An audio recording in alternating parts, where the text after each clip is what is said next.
इस वक्त हमारे साथ मौजूद है समाज सेवी और आज जो है द सोशलिस्ट के बैनर तले सभी लोग जुटे हुए थे, ये भी जुटे हुए थे।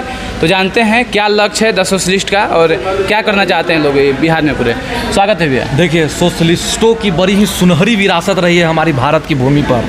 हम जब याद करते हैं तो याद आता है कि द सोशलिस्ट जो हमारे भगत सिंह थे वो देश के कुर्बानी करने के लिए अपना जान तक को कुर्बान कर दिए देश को आज़ाद करने के लिए। उनका भी संगठन का नाम था HSRA, Hindustan socialist Republican association. उसके बाद देश आज़ाद हुआ तो गांधी ने भी नेहरू को साफ हिदायत दे दिया कि देश जो विचारधारा पे चलेगा वो सोशलिज्म की विचारधारा पे होगी। तो उसके बाद नेहरू आए, नेहरू के बहुत सारे सोशलिस्ट विचार थे जो उन्होंने बहुत सारे डैम बनवाए, बहुत सारे IIT IIM सब सरकारी मिशनरीज का स्थापना किया। उसके बाद दौर आया राम मनोहर लोहिया का, जिन्होंने भागीदारी की लड़ाई को मजबूत करके हम सबों को एकजुट करने का काम किया। उन्होंने कहा कि पिछड़ों ने है बांडी घाट, पिछड़ा पावे 100 में 60। याद कीजिए, वो दौर जब आगे गुजरता है तो पहुंचते हैं हम कर्पूरी ठाकुर के दौर में, और कर्पूरी ठाकुर ने काका कालेलकर की रिपोर्ट को मानते हुए, मुंगेरी लाल कमीशन को मानते हुए उन्होंने 50% नौकरियों में पिछड़ों को आरक्षण देने की बात को सच करके दिखा दिया। और बिहार में इंजीनियरों को कैंप लगा करके सबको नौकरी दिया गया। तो समझिए सोशलिस्ट की विचारधारा कितनी प्रासंगिक है। आगे कहानी बताएंगे तो फिर बढ़ता है मंडल, BP मंडल जी जो 1967 में आते हैं और मोरारजी देसाई को उन्होंने रिपोर्ट सौंपते हैं और वो रिपोर्ट लागू होता है 20 साल के बाद, धूल फाकने के बाद 1990 में BP सिंह लागू करते हैं, जिसमें शरद यादव, लालू यादव, मुलायम सिंह यादव, इन लोग मंडल मसीहाओं का बहुत बड़ा रोल रहता है। तो समझ सकते हैं कि किस विचारधारा पर, किस विरासत पे आज हम लोग खड़े होकर दो सोशलिस्ट का ऐलान किए हैं। उस सुनहरी विरासत को पुनर्जीवित करके जो आज के दौर में जो एक बार फिर से कैपिटलिस्ट लोग और सामंतवादी दोनों ने गठजोड़ कर लिया है, गठजोड़ करके हमारे समाज को फिर से उस मनुस्मृति काल में ढकेल देना चाहते हैं। तो हमारी लड़ाई साफ है कि संविधान पे अगर आप आँच आएगा, वो जवानी नहीं जिसकी कोई कहानी नहीं, संविधान के रक्षा के लिए अपनी जवानी कुर्बान कर देंगे। और इसी का नींव आज यहाँ पे विक्टोरिया महल हॉल खगोल रोड पटना में पड़ा है। और पटना का इतिहास रहा है, जब भारत गर्त में गया है तब पटना ने रोशनी दिखाने का काम किया है।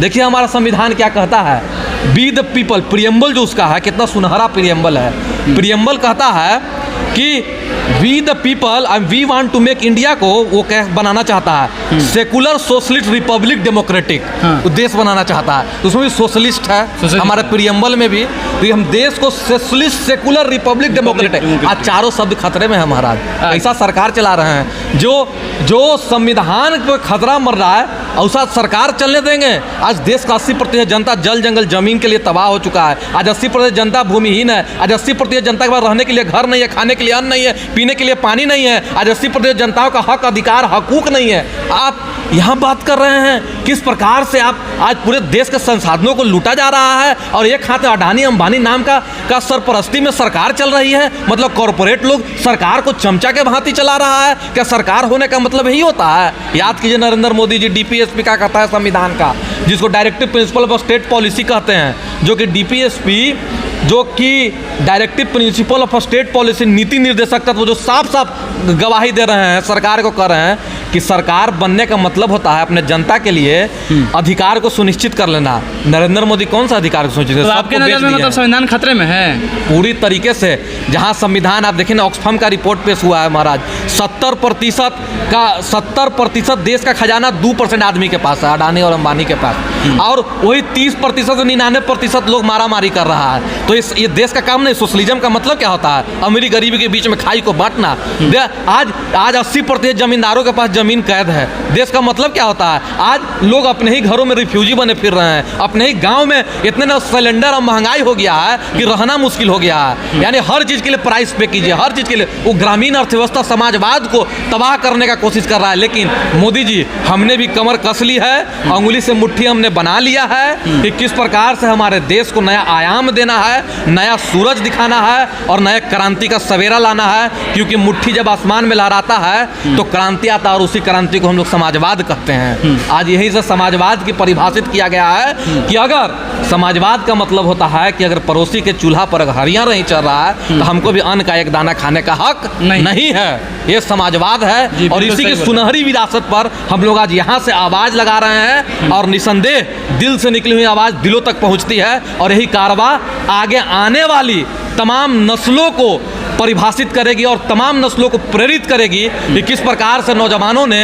क्योंकि आने वाली पीढ़ियां जब सवाल पूछेगी तो हम फक्र से कहेंगे कि हम पूंजीवाद और सामंतवाद के गठजोड़ से लड़ाई लड़ रहे थे और पुरजोर लड़ाई लड़ रहे थे और आवाज़ लगा रहे थे कि हम एक हैं, हम समाजवादी हैं। पूरा समाजवाद को इकट्ठा करना है एकदम ना, बिल्कुल पूरे बिहार में फैला देना है। और पूरे बिहार एक तरह से समझिए कि वैचारिकी रूप से समाजवादी ही हैं। हम लोग एक दूसरे की मदद करना ही जानते हैं। आप बिहार में चले आइए, लोग जब बिहार से बाहर जाते हैं तो यहाँ के समाजवाद का वानगी सुनाते हैं।